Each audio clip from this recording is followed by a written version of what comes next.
Muito boa tarde, Manaus. Boa tarde a você de todo o estado do Amazonas. Grande abraço. Obrigado mesmo antecipadamente pela audiência de hoje. Programação na TV hoje vai dar uma atenção assim especial, uma atenção olímpica, né? Uma atenção grande à questão dessa época de chuva, né? Do desassossego, né? A gente quer realmente voltar assim uma palavra para toda essa nossa gente querida que mora em áreas de risco em Manaus, que sofrem mais, né? Com a incidência de chuvas, muito desassossego, desmoronamento, desbarrancamento, perdas, né? Muito prejuízo e muito trabalho, né? Para a Defesa Civil, para os órgãos públicos, né? Que lidam com esse tipo de problema, que infelizmente se repetem, né? Todos os anos, seja a nível de capital, seja a nível de interior, né?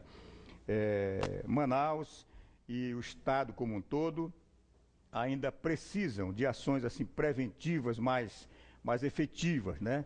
Porque a gente sabe que época de chuva, época de enchente, de seca, né?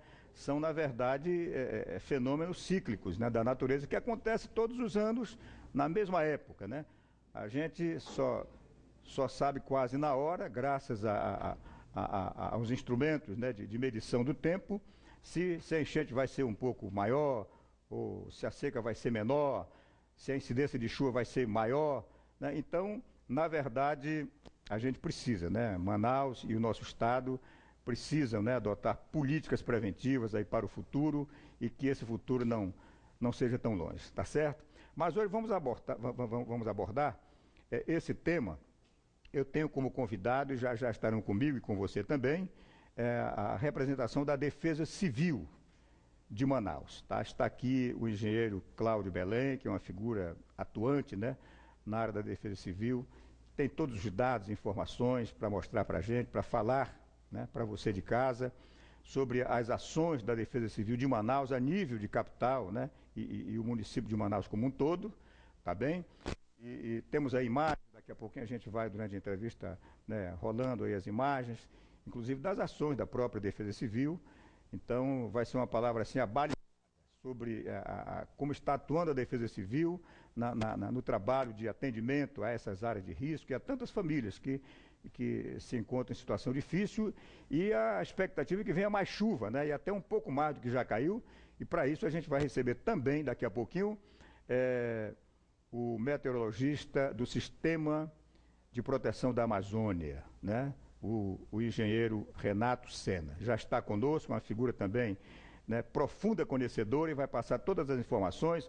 O que já choveu demais, né, no mês de março, em relação a março do ano passado, e o que ainda poderá vir por aí, né, de mais chuva ou menos chuva. Me parece que a previsão é de mais chuva, né, em relação a abril do ano que vem, tá bom? Então vai ser um tema muito importante e, claro, você de casa também vai poder participar pelo nosso telefone, que a partir de daqui a pouquinho vai começar a aparecer, para que você possa então se integrar, fazer perguntas, comentar, dar sugestão e tudo mais, tá bem? É um tema importantíssimo, porque enchente a nível de estado, né, e a nível de capital, e as chuvas, principalmente a nível de capital, que são o grande desassossego, na verdade representam um problema, ou vários problemas, que merecem a atenção de todos nós. Por isso o programa hoje vai dar uma atenção muito especial em cima desse tema. Pois é, minha gente querida, então estamos iniciando o nosso debate de hoje, né, essa nossa entrevista, aqui com duas figuras que têm tudo a ver com tudo que está acontecendo em termos de providências, né, encaminhamento de problemas, né, causados pelas enchentes e pela chuva, né, a nível do município de Manaus. Tá muito bem? Deixa eu pedir aqui o boa tarde do Renato Sena, que é meteorologista do Sistema de Proteção da Amazônia, um órgão importantíssimo, né, e que, na verdade, oferece dados, né, para a Defesa Civil, para a sociedade como um todo, né, do que vai acontecer em termos de mudanças climáticas, está certo? Renato, obrigado por ter vindo, boa tarde. Boa tarde, Nonato. Boa tarde, engenheiro Cláudio. Boa tarde, ouvintes. A gente tem uma grata satisfação de vir aqui poder alertar a população dessas condições que estão acontecendo e que provirão nos próximos dias. Muito legal. Estamos aqui com o diretor de operações da Defesa Civil do município de Manaus, tá certo? Nosso querido Cláudio Belém, que é engenheiro civil dos bons, e que fica aí, na verdade, né, à frente de todas essas ações, com o capitão Aníbal, que é o comandante da Defesa Civil, tá certo?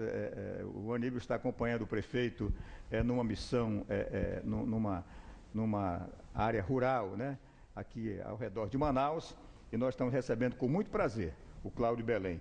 Boa tarde, Cláudio, obrigado por ter vindo. Boa tarde, Nonato, boa tarde, o Renato do CIPAM, boa tarde, ouvintes, e a gente agradece já antecipadamente o espaço para que a gente possa esclarecer à população essa situação de chuvas no estado, no município de Manaus. Corretíssimo, né? Olha, para você ter uma ideia, né?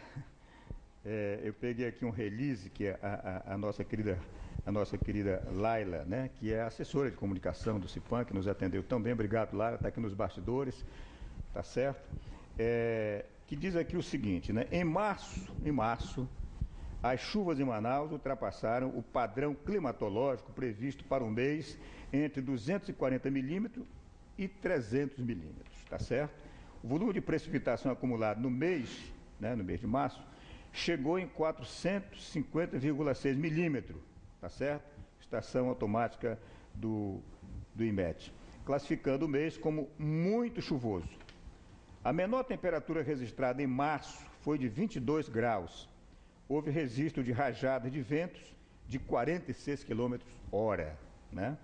Para o mês de abril, o padrão climatológico de chuva previsto é entre 234 milímetros a 338 milímetros, com temperatura média de 30,5 graus, e a mínima deve ficar abaixo de 24.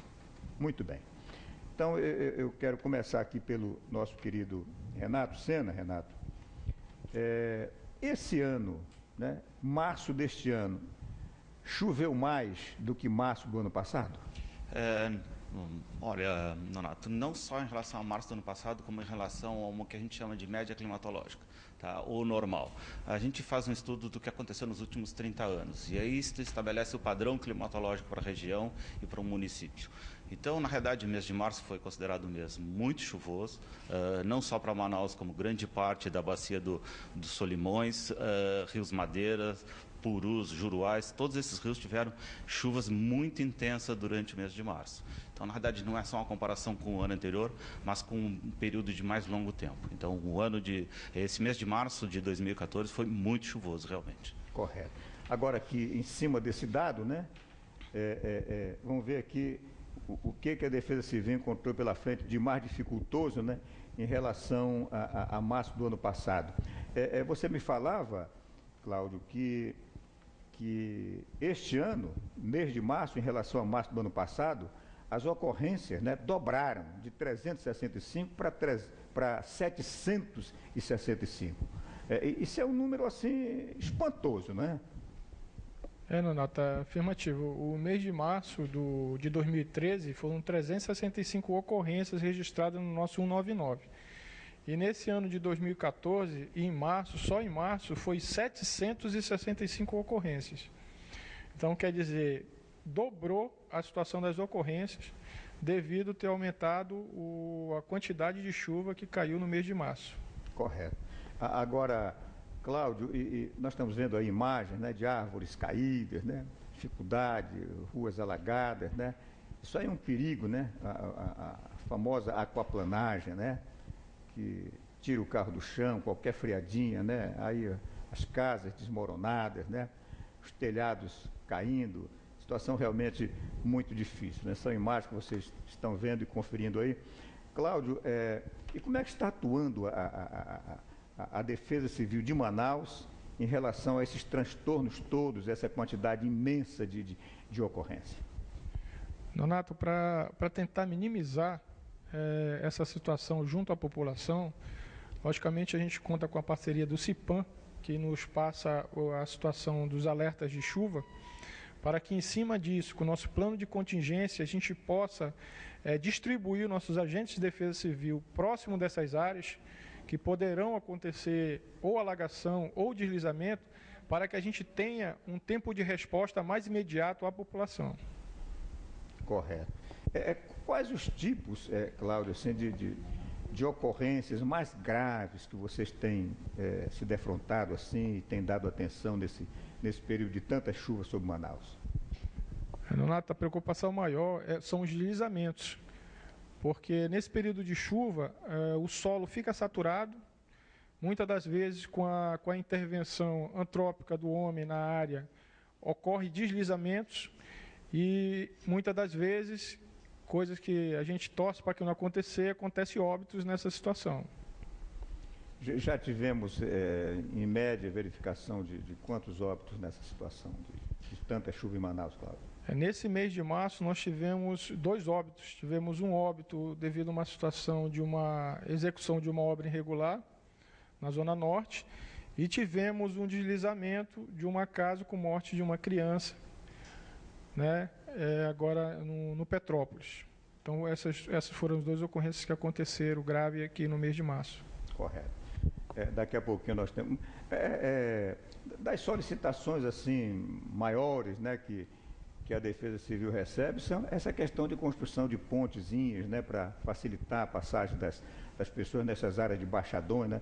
Daqui a pouco nós temos até algumas imagens aí, o nosso querido Monteiro deve colocar no ar, dando conta da presença da Defesa Civil em cima desse tipo de ação. Mas a Defesa Civil não deve ter construído poucas pontezinhas nesse período de chuva não, Cláudio? Nonato, o pedido da comunidade junto à Defesa Civil é constante nessa situação no período chuvoso, né? Porque tem áreas que alagam e que as pessoas necessitam sair de suas residências, as crianças ir para a escola. Então é feita essa solicitação à Defesa Civil vai na comunidade, faz um levantamento, vê a possibilidade e aí faz a construção de uma ponte provisória no local. E agora no período das cheias, que já estamos preocupados com o período das cheias, que já teve o primeiro alerta do CIPAM, dando uma cota aí que deverá passar da cota de emergência. Então a Defesa Civil já está com um cronograma para iniciar a construção dessas pontes das áreas alagadiças pela cheia, já nessa semana que entra. Perfeitamente. Olha só as imagens. Como fica difícil, né, para a nossa gente querida que eu até faço aqui assim um apelo, né? A gente não pode estar cobrando tanto do prefeito Arthur, porque a gente sabe que ele tem apenas um ano de gestão, né? E tem ainda 3 anos pela frente, né, desse atual mandato. Mas eu conversava com o Cláudio, conversava com o Renato, né? Puxa vida, como seria bom que a gente, a nível de Manaus, por exemplo, né, a gente começasse a ter políticas de governo voltadas para a prevenção, né? A retirada, uma melhor acomodação dessas famílias que moram, e algumas teimosamente, né? Teimosamente, né? Aliás, um desses fatos levou até o ex-governador Mazemir Mendes a perder a esportiva e falar um impropério, né? Porque, na verdade, não é fácil. A gente, né, o governo, às vezes, até tenta, né, ações, mas algumas pessoas teimam mesmo, né? Teimam mesmo. Mas é aquela coisa, né? Entre contrariar alguém que insiste, né, em querer continuar numa área de risco, né, e ver aquela pessoa mais tarde morta, ou a família, enfim, né, sofrendo acidentes danosos, claro, é melhor contrariar e fazer o que é certo fazer, né, deslocar mesmo, né, e se antecipar. Porque essas pessoas que moram nessas áreas de riscos, elas são agredidas sistematicamente. Os desassossegos acontecem e se repetem todos os anos, praticamente na mesma época. Porque lá não é área para morar pessoas, para ter casas residenciais, né? A verdade é essa. Mas, meu querido Renato, deixa eu lhe perguntar o seguinte. A nível de região, você como meteorologista, né? A nível de região amazônica, né? O clima da nossa região, as peculiaridades, né, climáticas da nossa região, a nossa extensa floresta, muitos rios, enfim, dificulta ou facilita medir as mudanças climáticas em relação às demais regiões do país? Olha, Nonato, não é uma questão dessa. Medir mudança climática é uma coisa extremamente difícil. O que a gente tem ainda, uma dificuldade adicional que a gente tem na região amazônica, é a pequena capacidade de observação que existe na região. Então, estações de superfície, hoje elas têm um número um pouco maior, mas a questão de 10 anos atrás se resumiu a 20 e poucas estações, em todo o estado do Amazonas.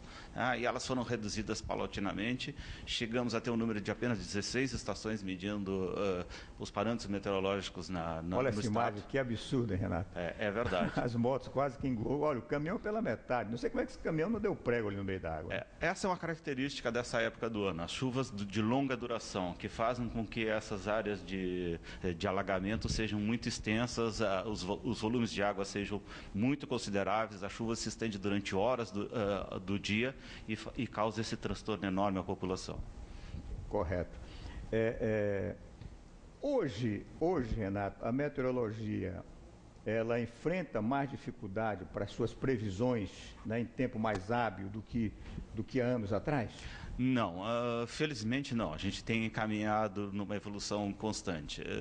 No momento nós estamos participando, inclusive, com um grupo internacional, um projeto chamado Projeto Chuva, em que faz parte o Sistema de Proteção da Amazônia, a Universidade Estadual do Amazonas, com o curso de Meteorologia, o Instituto Nacional de Pesquisas da Amazônia.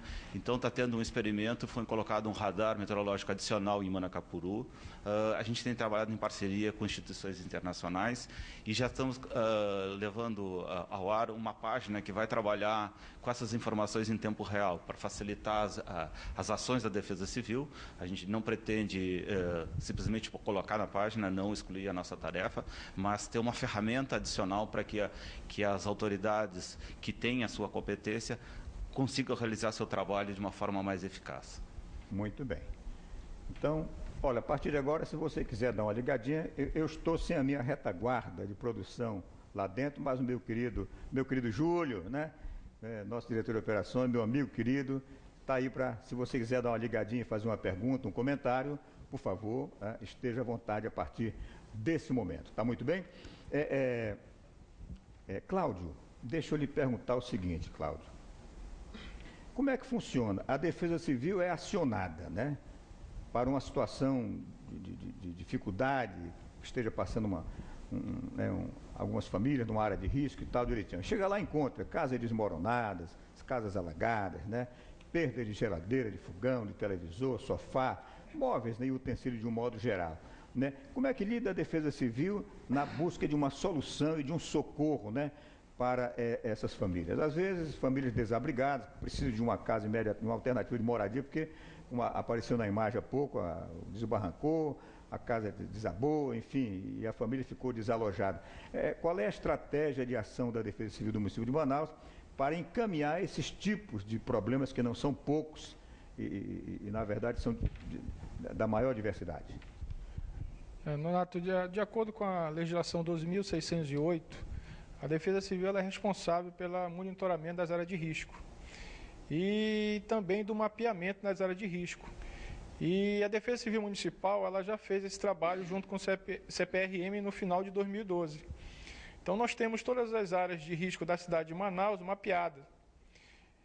E com esse mapeamento facilita o monitoramento dos nossos agentes de Defesa Civil. Logicamente que numa situação de um desastre de grande vulto, nós iremos colocar as pessoas afetadas em alojamentos, né? No caso, a Defesa Civil tem a prerrogativa de desativar mobiliários urbanos que pertencem à Prefeitura para abrigar a população vítima de um grande desastre. Numa situação de um desastre pontual, a Defesa Civil ela é acionada através do 199, o agente de Defesa Civil irá ao local, fazer uma avaliação da residência da sinistrada, verificando a situação de risco, ela informa a sinistrada que ela não poderá ficar no local. Logicamente que a Defesa Civil ela não trabalha só. Ela trabalha com as outras secretarias, como a Secretaria de Infraestrutura, a Secretaria de Limpeza Pública, a Secretaria de Assistência Social. E nessa situação, ela não podendo ficar na sua casa, ela vai acionar a Secretaria de Assistência Social para que possa dar um apoio a essa família. Deixa eu cortar só um pouquinho, depois você conclui, tá? Que é muito importante, tá certo? Vamos atender o nosso telespectador Erivaldo, do bairro de Santa Inês, na Zona Leste. Erivaldo, obrigado por estar nos dando atenção. Participe com a gente, à vontade, meu companheiro. Ô, amigo Nonato. Um abraço, Erivaldo. Boa tarde. Boa tarde. Queria agradecer o pessoal da Defesa Civil aí, o prefeito Arthur Neto, pelo belo serviço que ele vem fazendo aí. Mas, Nonato, a minha indicação é que nós moramos aqui no final da Rua P, aqui no bairro Santa Inês, onde estamos num assentamento aqui, onde ainda não chegou ninguém para olhar por nós aqui. Óbvio que ninguém quer tomar terra de ninguém, mas só que ninguém também tem para onde ir, mano. Aí nós estamos aqui esperando uma decisão da Defensoria Pública, das Framas. Uns dizem que a área é das Framas, outros dizem que a área é do bairro Santa Inês, foi liberado para o bairro Santa Inês. E nós estamos no final da Rua P, aqui já ligado ao Distrito 2. E nós, aqui, cara, nós estamos no maior carapanazal horrível do mundo. Tá entendendo? Algumas crianças estudam aqui, que algumas mães já conseguiram, as minhas filhas estudam aqui no bairro Santa Inês.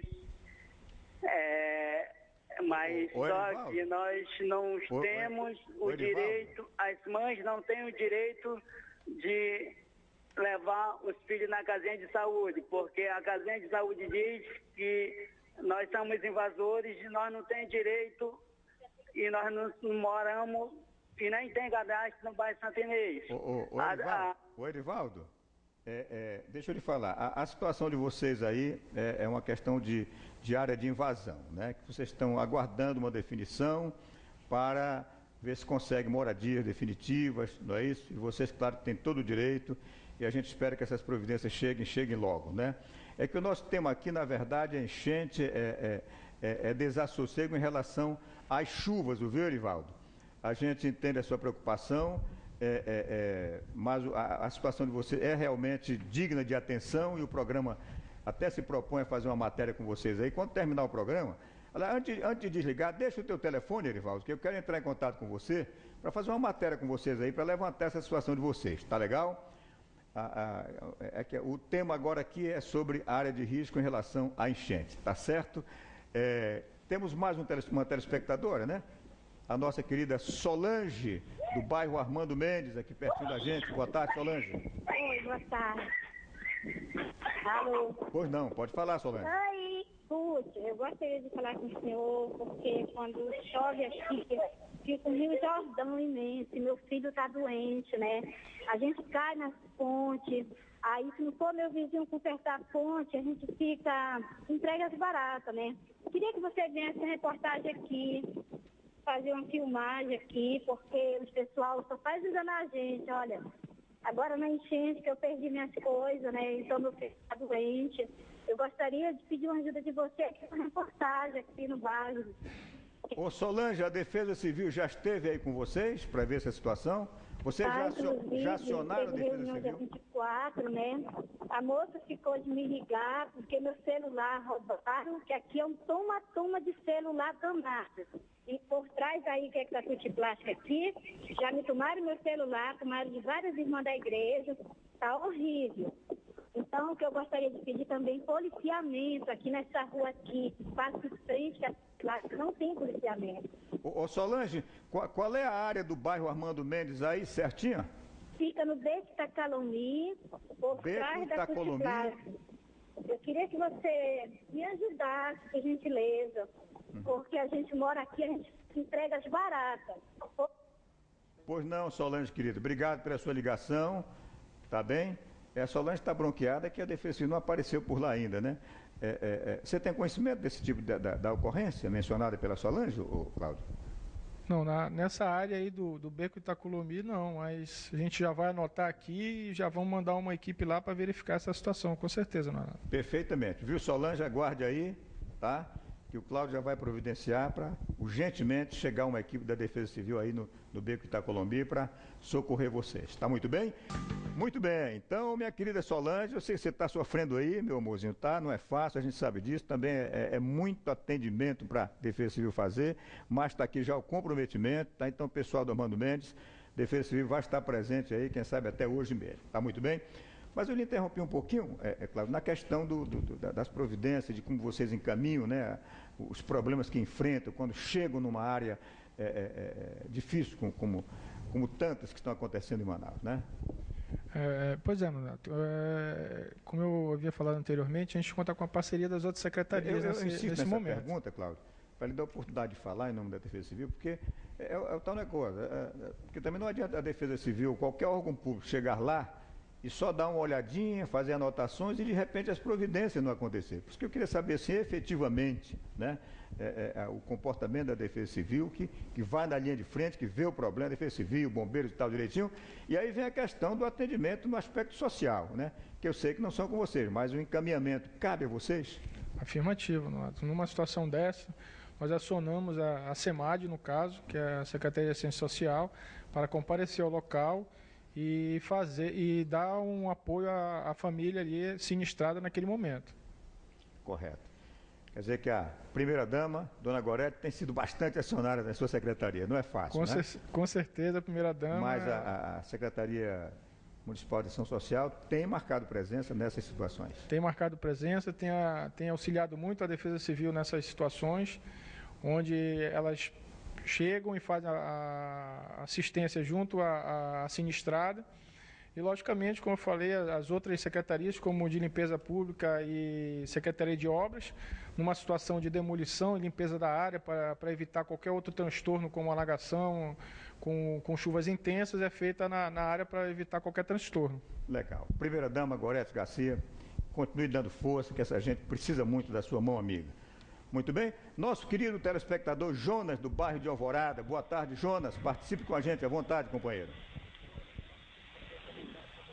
Pode falar, Jonas. Donato.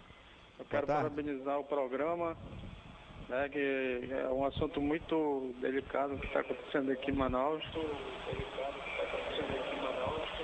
E em várias áreas.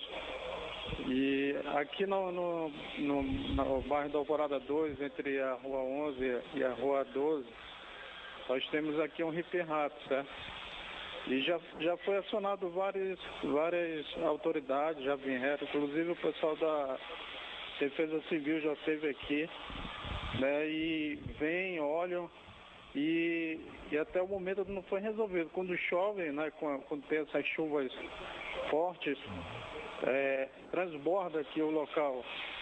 Isso por causa que na época que fizeram esse hip-rap não fizeram um estudo, né, de fazer de uma melhor forma que não viesse impactar, né, nas casas que ficam na beirada. E então eu gostaria de saber aí o que eles podem fazer para estar nos atendendo aqui a comunidade. Correto. Jonas, é Rua 11? Rua 11? Fica no bairro da Alvorada 2, entre a Rua 11 e Rua 12, no Hip Rap. Rua 11 e 12, no Hip Rap. Pois não. Obrigado pela tua participação, Jonas. Com a palavra, meu amigo Cláudio. Cláudio, se defenda aí, Cláudio. Dê aí um encaminhamento para a situação da nossa Donato, gente. realmente tem ali um trabalho de hip rap no Igarapé que passa lá. A gente é ciente dessa situação. Porém, os igarapés vai passando os anos, eles vão assoreando, paulatinamente eles vão assoreando. E logicamente que também existe alguns problemas com residências muito próximas ao hip rap. Então, o igarapé vai assoreando, a prefeitura tenta fazer uma situação de minimizar esse assoreamento, porém falta espaço para que entre uma máquina densa. Existem muitas casas próximas ao hip rap. E na hora que em gestões anteriores fizeram lá o hip rap, não se atentou para esse aspecto, do acesso de máquina que pudesse fazer a limpeza do hip rap, né? Exatamente. Então, agora, quando a gente vai e identifica uma situação dessa, é feito todo um levantamento pela Defesa Civil e encaminhado à Secretaria de Infraestrutura, para que ela vá no local, verifique o sistema de drenagem no entorno. Muitas das vezes são sistemas de drenagem que estão entupidos e acabam fazendo um transtorno na comunidade, como alagações, e existem locais que realmente tem que ter intervenções, mas para haver essas intervenções tem que ter um planejamento para que possa a Secretaria de Infraestrutura entrar nesses locais. Então a gente faz o levantamento quando a gente vai, é acionado nessas áreas que estão alagadas. Normalmente a gente aciona o pessoal, a CEMUSP de limpeza pública, a CEMIMP para fazer as desobstruções do sistema de drenagem e verificar a situação do assoreamento dos igarapés. Sendo possível fazer o desassoreamento, a CEMIMP ela toma as providências para que se faça. Só que eu reconheço que tem situações que não dá para que a gente coloque uma máquina, uma retroescavadeira, devido à ocupação nas laterais para se fazer o desassoreamento dessas áreas. Então, esse desassoreamento, muitas das vezes, é feito manualmente, que não é muito eficiente e, em pouco tempo, volta a alagar o local. Correto. Ô, Cláudio, a gente tem que cobrar muito de vocês, vamos agora cobrar um pouquinho, né? Da nossa gente querida, que tem aí uma parcelazinha também, essa questão. A incidência de lixo jogado nesses hip-rap, nos igarapés, também tem muito sido grande. Um dos fatores causadores da subida da água e de tantos transtornos, é isso? Muito lixo sendo jogado nos igarapés, nos hip-raps. Nonato, é muito lixo jogado. As pessoas que o carro de lixo passa a questão de 50, 60, 100 metros que seja, né? Olha, podia passar até 500 metros. Na minha casa, se fosse eu não jogaria na frente da casa. Eu caminharia, mas deixaria no lugar onde o carro do lixo pudesse passar. Porque tem área da cidade de Manaus, em bairros aí mais acotovelado e tudo, que realmente o carro de lixo não passa em todas as ruas, passa numa determinada rua. E as pessoas não querem dar uma caminhadinha para deixar o saquinho de lixo lá onde o carro de lixo passa. Preferem jogar dentro do igarapé que passa na frente da sua casa. E aí, amigo, aí fica realmente muito difícil. Isso continua, infelizmente, acontecendo muito, né? Afirmativo, Nonato. Tem vários pontos da cidade que, quando a gente vai na ocorrência de alagação, é entupimento do sistema de drenagem. E por lixos, PETs, sacos plásticos, cama, fogão. Então, são lixos que são jogados próximo ao sistema de drenagem, que com as fortes chuvas são carreados para dentro do igarapé. Correto. Voltar aqui, o Renato já estava aqui só dando um espectador. Agora não, vamos movimentar aqui o nosso, que é uma figura elegantíssima, que está nos prestando aqui tantos bons esclarecimentos. Vamos falar um pouquinho do interior, Renato. Temos até imagens aí que parece que o nosso editor captou, meu querido Júlio e Monteiro, tá certo? A nível de alagações no interior, o Humaitá. Olha, o Humaitá aí, Rio Madeira, né? A nível de interior, previsão de mais desassossego, Renato, daqui para frente? Para o mês de abril? Infelizmente, sim, Nonato. O nosso prognóstico para os próximos 90 dias... Olha as imagens aí. É que as chuvas continuem... Olha que coisa, né? As casas aí... É verdade. O nosso prognóstico é que as chuvas continuem no Brasil e também fora do Brasil, que é extremamente importante, principalmente para esses rios da bacia mais ao sul. Divisa com o Acre, a divisa com Rondônia. A chuva que ocorre na Bolívia, no sul do Peru, é extremamente importante para esses rios, para a condição desses rios. A nossa expectativa é que continue chovendo com bastante intensidade. Primeiro, esse mês de abril, primeira quinzena de maio, também continue chovendo bastante intensamente. E depois, a gente tem uma mudança de característica, as chuvas começam a ser um pouco menos frequentes, vamos ver, não chove quase todos os dias, mas muda a característica. A chuva começa a ter uma intensidade maior, a gente começa a ter eventos de rajada de vento mais intensa, então isso causa um outro tipo de transtorno que a Defesa Civil também tem que estar, e eu tenho certeza que está preparada para atender esse tipo de problema que vão ocorrer. Correto. Estamos entrando já no último minutinho do programa, e o papo, quando é interessante, de responsabilidade como esse, né? Que toca a todos nós, o tempo passa rápido, né? A gente pede que você não ligue mais, eu sei que as linhas estão congestionadas, é que a gente pede para segurar, porque senão eles não colocam aqui as opiniões deles, não orientam a população da maneira que deve, e é para isso que a gente os convidou até aqui, né? Mas, Cláudio, como engenheiro, como técnico, como homem que está na linha de frente, convivendo com esse problema todo, como cidadão, né? Que manauara que você é, qual a palavra final que você deixaria de recomendação, de conselho, de orientação para a população de Manaus que nos assiste nesse momento? Nonato, a palavra-chave é prevenção. Prevenção e junto à Defesa Civil na comunidade, que ela vai à comunidade visitar, ela conversa com a população, ela dá as diretrizes para populações que ocupam essas áreas de risco. Então, nesse sentido, a prevenção é uma das melhores coisas que tem para o ser humano, para a vida humana. E as nossas ações é toda direcionada para a vida humana, Nonato. Então a gente fala, numa situação, mora em área de risco, começou a chover, procure um lugar seguro, saia da sua casa, vá para um lugar seguro, espere a chuva passar para retornar. E de antemão já quero agradecer aí a oportunidade para poder dar um esclarecimento à população. Correto. Mandar um grande abraço para não falhar com esse pessoal querido, minha amiga Gilma, né? E o meu querido Josias, um casal maravilhoso, nos assistindo aí no sítio JG, no ramal Santa Maria, no quilômetro 31 da rodovia Manuel Urbana, nossa 070. Obrigado a vocês de todo o ramal aí, obrigado Gilma, obrigado Josias, pela audiência aí em Iranduba. Tá muito bem? Renato, obrigado pela sua presença, foi um prazer muito grande. Muito obrigado. Obrigado por toda a atenção, por todas as informações, tá bom? Obrigado, meu caro Cláudio, tá certo? Defesa Civil de Manaus. A você de casa, muito obrigado e até amanhã, 2h20, aqui na nossa Band, com mais uma edição do programa Ação na TV, com você e por você.